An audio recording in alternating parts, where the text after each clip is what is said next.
हवाई हमले का असर हो सकता है और ना किसी बम या बारूद का। दुश्मन तो क्या, हमारी इजाजत के बगैर परिंदा भी पर नहीं मार सकता। वागले आओ, अब हम तुम्हें अपने बंकर से वाकिफ करवाएं। ये रहा हमारा ट्रांसमीटर सेक्शन।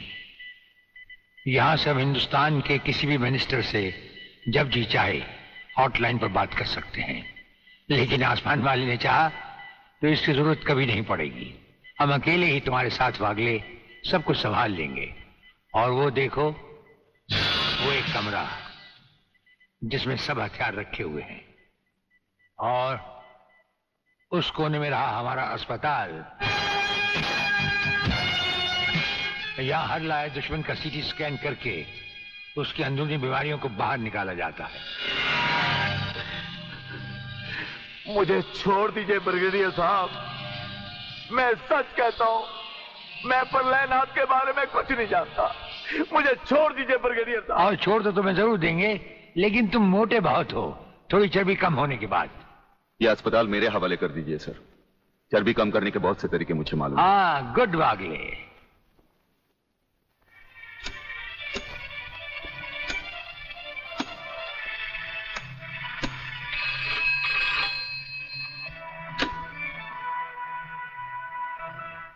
नमस्कार सर, मैं खबरीलाल बोल रहा हूँ। ओ खबरीलाल, आज के मुख्य समाचार ये हैं कि प्रलयनाथ गुंडा स्वामी ने खतरनाक किलर बब्बन खूनी को आपको खत्म करने के लिए एक बहुत बड़ी सुपारी दी है। हमारे नाम की सुपारी खाने वाले को जिंदगी भर दांत चबाने पड़ेंगे। ये हमारे नाम की सुपारी खाने वाले चमगादड़ के खाने पीने का ढाबा कहाँ है खबरीलाल? शहर से 40 मील दूर काली पहाड़ी के पीछे उसका एक अपना बहुत बड़ा मैंगो फार्म है। आज के समाचार समाप्त हुए।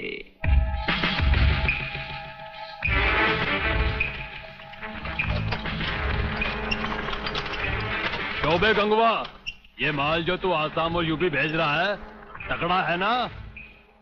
तगड़ा क्या सरकार, ये नंबर 1 फसल है, नंबर 1। अरे 25 मीटर दूरी पर जाती हुई गाड़ी को ये ऐसे उड़ाता है।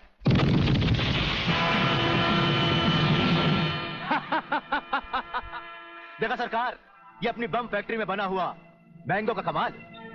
यूपी और असम में आतंक फैलाने के लिए ये माल तो ठीक है, पर मुझे वो माल बता जो ब्रिगेडियर सूर्यदेव सिंह को उसकी गाड़ी के साथ जलाकर उसे राख कर दे। वो भी तैयार है सरकार। ये देखिए छोटा सा हाफुस जो 50 मीटर की दूरी पर जमीन पर गिरते ही ऐसा फटता है कि मरने वाले की हड्डियों का सुरमा बन जाता है। ये देखिए।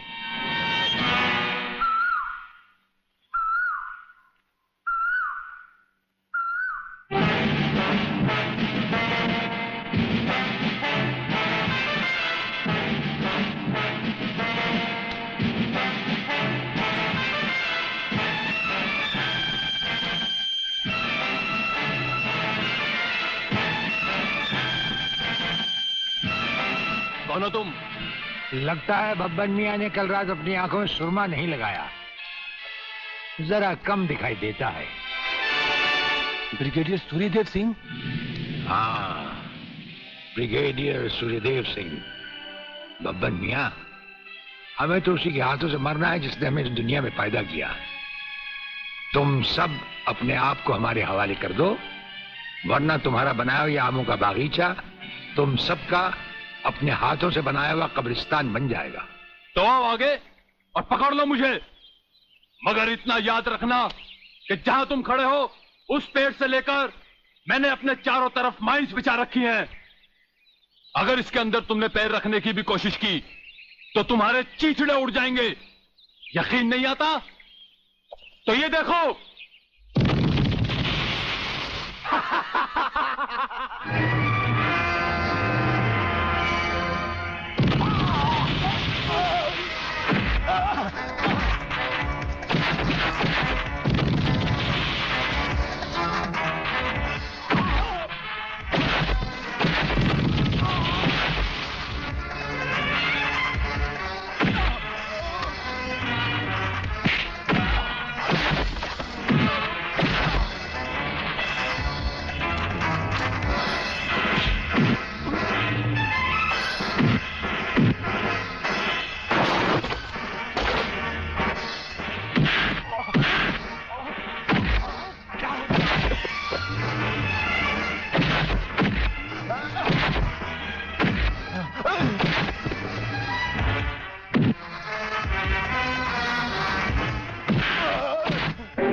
जीवनलाल टंडेल, प्रलयनाथ को इतना बेवकूफ मत समझो।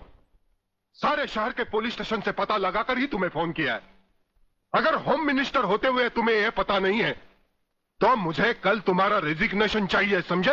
अरे जानते हो बब्बन और उसके साथियों ने जबान खोल दी तो सूर्यदेव सिंह हमारे लिए नर्क के दरवाजे खोल देगा।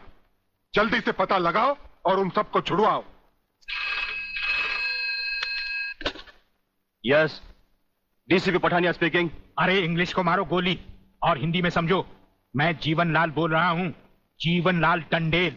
ओ सर, आप कहिए, क्या हुक्म है सर? मुझे सिर्फ 1 घंटे में यह बताओ कि सूर्यदेव सिंह ने जिन जिन को गिरफ्तार किया है वो सब कहां हैं, और मुझे 4 घंटे के अंदर अंदर उन सब की जमानत चाहिए, समझे? मगर सर, सूर्यदेव सिंह के बारे में जितनी जानकारी आपको है उतनी ही हमारे डिपार्टमेंट को, और हम उसे ज्यादा कुछ पूछ भी नहीं सकते क्योंकि यही हाई कमांड का ऑर्डर है। वो रहता कहां है? वो भी नहीं मालूम। ये भी नहीं मालूम तो फिर ये बताओ कि वो मिलता कहां है? मैं उससे आज ही मिलना चाहता हूं। सर, वो रोज सुबह सीबीआई ऑफिस में 12 और 1 के बीच में आते हैं सर। सर, ये लिस्ट उन लोगों की है जिन्हें आपसे मिलना है।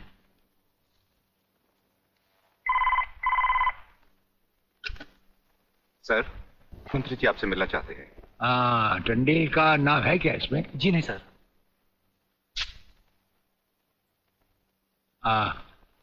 आज तो हम अपना 1-1 मिनट दूसरों को दे चुके हैं, दम लेने की भी फुर्सत नहीं होगी। ऐसा करो, मंत्री जी को कल दोपहर के बाद की कोई भी अपॉइंटमेंट दे दो। Okay sir. Sir, you can't meet him today. अरे अंग्रेजी को मारो गोली और हिंदी में समझो। इस राज्य के मंत्री से मिलने के लिए उसके पास वक्त नहीं है। मैं पूछता हूं वो हमारी खाता है या हम उसकी? इसमें आपकी और हमारे खाने की बात कहां से आ गई? ओह, तो ये है ब्रिगेडियर। आप यहां अचानक आ पधारे हैं और हम आज का सारा वक्त औरों को दे चुके हैं। आखिर हम सब जनता ही के तो सेवक हैं। कुर्सी मिलने पर ये समझ लेना कि सारी सरकार आप ही की है, इसे हम कैसे मान लें? आप मुझे ये न समझाएं कि सरकार किसकी है। आप सिर्फ इतना समझिए कि आप एक सरकारी नौकर हैं और आपके सामने खड़ा हुआ ये इंसान इस राज्य का मंत्री है। खादी के कपड़े पहनने से और टोपी लगा लेने से कोई महात्मा गांधी नहीं बन जाता। और सुनिए, हमें नेताओं की भाषा ना तो पहले समझ आई थी और ना कभी आएगी। भाषा छोड़ो ब्रिगेडियर, मैं जो आपसे कहना। आपने जो कुछ भी कहना है कल कह लीजिएगा। आपकी अपॉइंटमेंट नोट करवा दी गई है। और एक बात ये भी याद रखिए कि हमसे बगैर अपॉइंटमेंट के कोई नहीं मिल सकता। और जहां तक हमारा ताल्लुक है, हम किसी से भी किसी वक्त भी कहीं भी मिल सकते हैं, हमारा जब दिल चाहे। शायद आपने वो लेटर नहीं पढ़ा जो सेंट्रल गवर्नमेंट ने आपको भेजा है। उसमें खासुल खास ऑर्डर है कि हमारे किसी भी काम में कोई भी दखल अंदाजी नहीं कर सकता। नमस्कार। नमस्कार।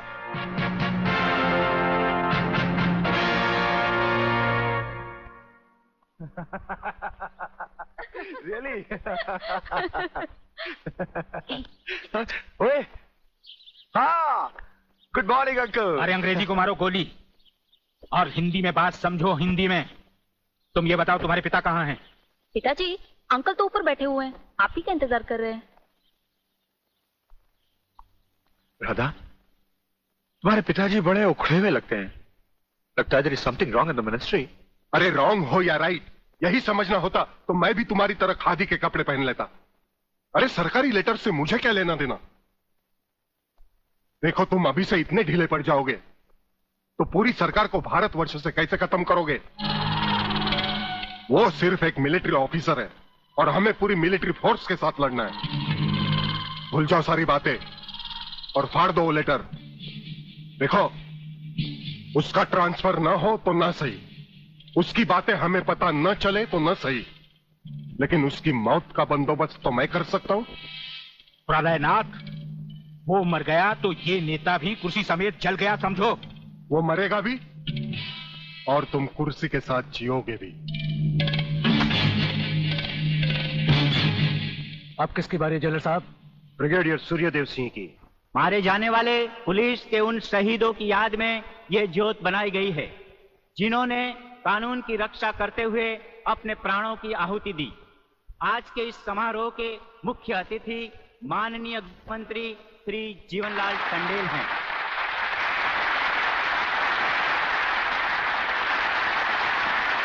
और इस ज्योत का उद्घाटन एक महान योद्धा परमवीर चक्र विजेता ब्रिगेडियर सूर्यदेव सिंह के हाथों से होगा।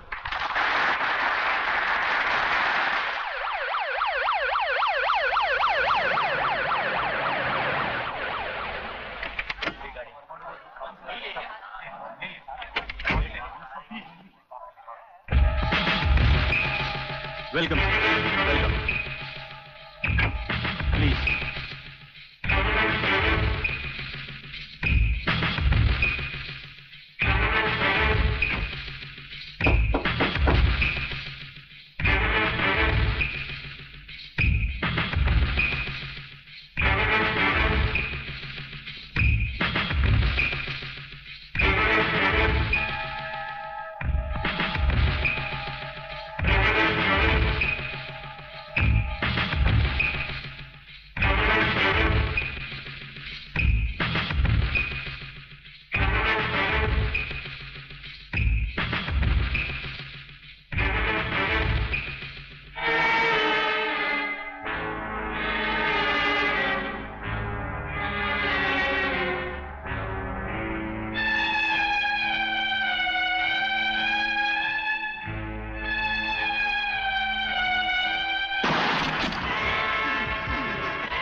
फायरिंग का ऑर्डर क्यों दिया सर? आपकी एक गलती से कितनी जाने गई, इसका जवाब कौन देगा ब्रिगेडियर साहब? मिस्टर तिवारी, इसका जवाब अब ब्रिगेडियर को ही देना होगा, और वो भी अदालत में।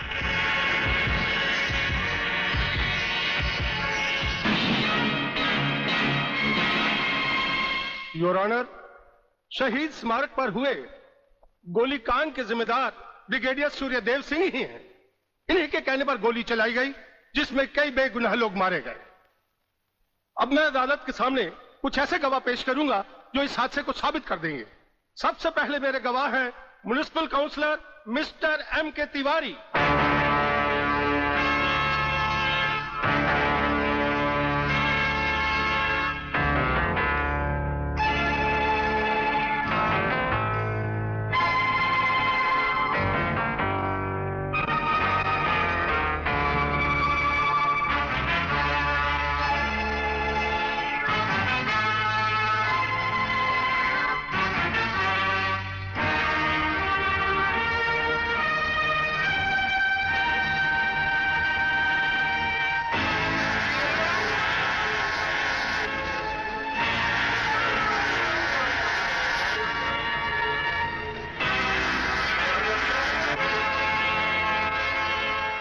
योर ऑनर, अब हमारा आखिरी एक ऐसा चश्मदीद गवाह है जिसकी सच्चाई पर कोई शक नहीं कर सकता, और वो है इंस्पेक्टर शिवाजीराव वागले।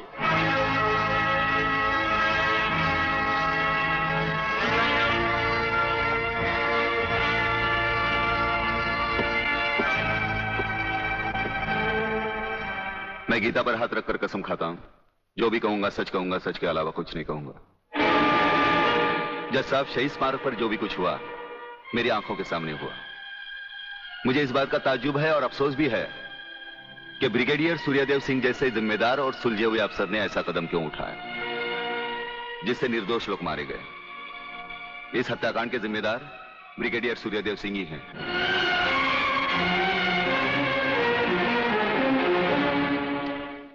ब्रिगेडियर सूर्यदेव सिंह, अदालत ने आपके खिलाफ सारे बयानात सुने। आप अपनी सफाई में कुछ कहना चाहेंगे या आपका कोई वकील है? हम अपनी डिफेंस खुद करेंगे, सिर्फ आपकी इजाजत चाहिए। इजाजत है? आप गीता पर हाथ रखकर कसम खाइए, जो भी कहेंगे सच कहेंगे, सच के सिवा कुछ नहीं कहेंगे। जज साहब, क्या अदालत को यकीन है कि गीता और कुरान या बाइबल जैसे पवित्र ग्रंथों पर हाथ रखकर जो गवाहियां दी जाती हैं वो सच होती हैं? अगर इन कस्मों के बावजूद भी गवाह सच नहीं बोलता तो फिर अदालत में इन पवित्र ग्रंथों का अपमान किस लिए जज साहब?